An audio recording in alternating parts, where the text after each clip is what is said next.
the Bettendorf Public Library's Take-Home Workshop. Today, we're going to be making a pendant for a necklace using the quilling technique. Quilling is an art form that coils, loops, curls, and twists strips of paper to make individual shapes, which are then assembled into the final design. Today, we're demonstrating two different pendants. In your kit, you will find, first of all, quilling paper. These strips are about 17.5 inches long, they're 1/8 of an inch wide, and they're black with silver gilt on one edge.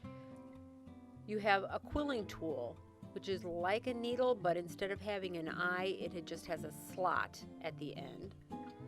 You have glue, waxed paper, toothpicks, and then of course a necklace cord so you can wear your finished product. In case you want to try additional designs, we've also included a photocopy of different quilling shapes taken from the book Quilled Borders and Motifs by J. Cardinal, which we found in the library's online resource, Hobbies and Crafts Reference Center. The Hobbies and Crafts Reference Center is available anytime with the Bettendorf Library card through the library's website and has loads of quilling projects and information. For this project, you don't need to supply anything, but there are some optional items that may make this process easier. Tweezers can help you arrange the pieces when you're assembling them, and pins and a cork board are nice for holding them in place while the glue dries. For our first pendant, we're going to make 4 shapes. We're going to make an open ring, a solid center, a bent teardrop, and a marquee. To make our shapes, we start by measuring our paper strips. The size of your shapes will be determined firstly by the length of your paper, and secondly, how tightly it's wrapped.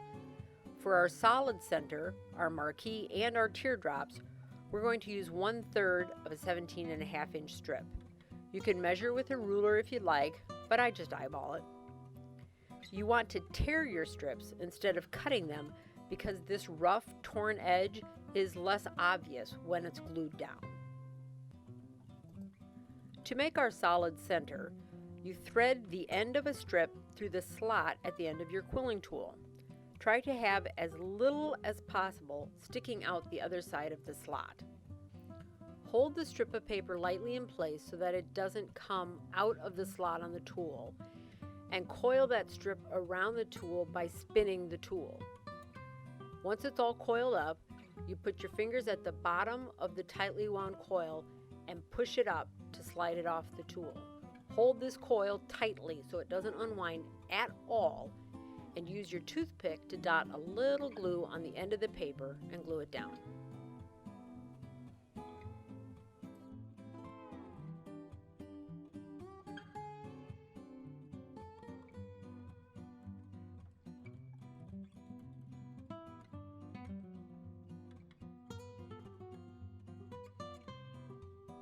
For our marquee and our teardrops, we're using strips that are also 1/3 of a full strip. You start the same way by inserting the end of the strip into the tool and coiling. Slide it off. This time, however, we want loose coils, so we'll put it down on the table and let it uncoil a bit.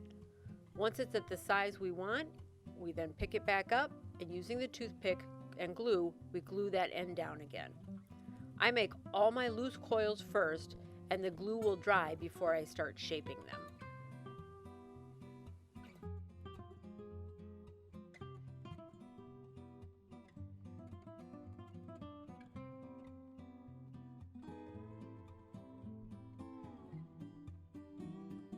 We now have 8 loose coils here, and we're going to shape them. All you have to do is pinch them to the shape you want. For a marquee, you pinch both ends.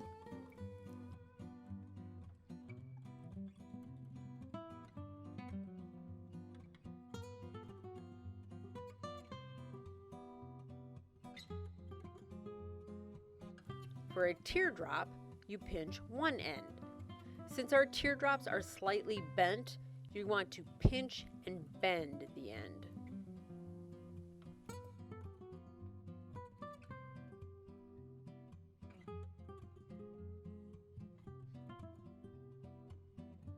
For our ring, we're going to use a 3-inch strip of paper, and we're going to use the base of the slotting portion of our quilling tool instead of the slot itself.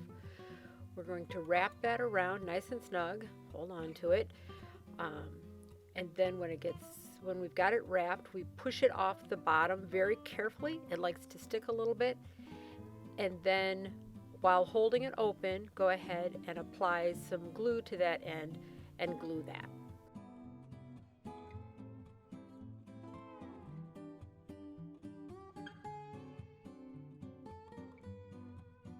To assemble your piece, you'll work on the waxed paper.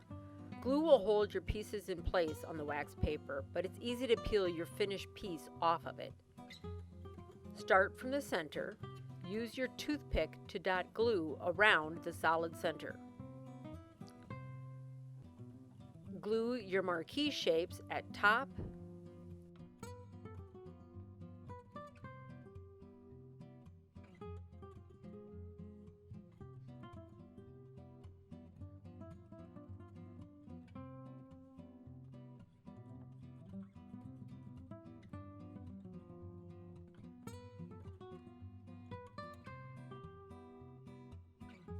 and bottom,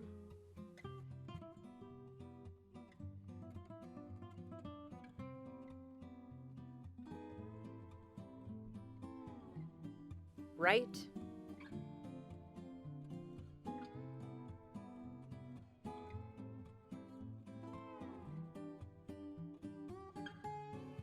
and left.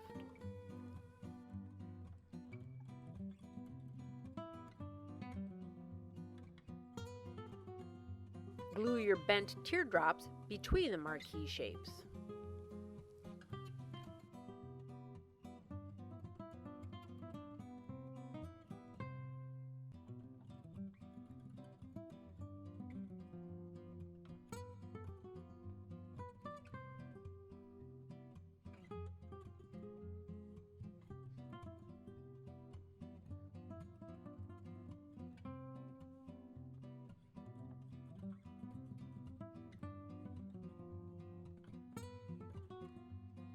While the glue is still wet, you can move pieces around and squish them together as needed.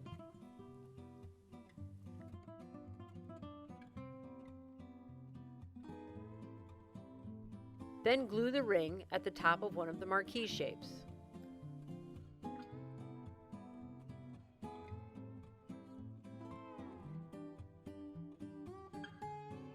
While this glue dries, we'll make our other pendant.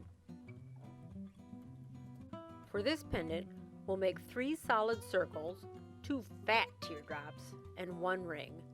The solid circles and the ring are done just as we did before. The teardrops, though, are done with half of a strip instead of a third and need to be pinched into a fatter shape than the ones we already did, and they don't have the bent tail. Once we have all our pieces, we'll assemble just like we did before.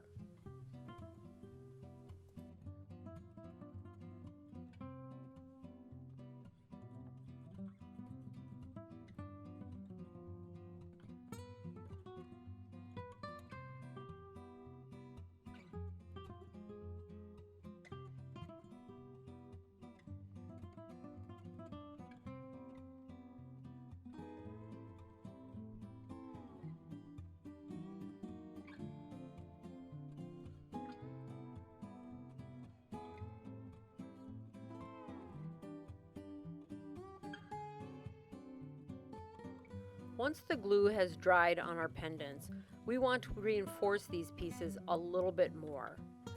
So dip your finger lightly into the glue and dab it across the back of your piece. Be gentle, but work the glue across all the pieces. If you get bigger drops than you like, you can use the toothpick to clean some off the sides. Then just set it down and let it dry. Alternately, Mod Podge is a good option for this step if you have some. I've also used clear nail polish very successfully. I've even used glittery clear nail polish for some extra pizzazz. Once your glue is completely dry, peel your pendant off the wax paper. Open the jump ring on your necklace and thread it through the open ring on your pendant. Close the jump ring back up and you can wear your quilled pendant with pride. If you're interested in doing more quilling, the library has books with instructions, projects, and inspiration for you. We'd love to see your pendants, so share them with us on Facebook, Instagram, or Twitter.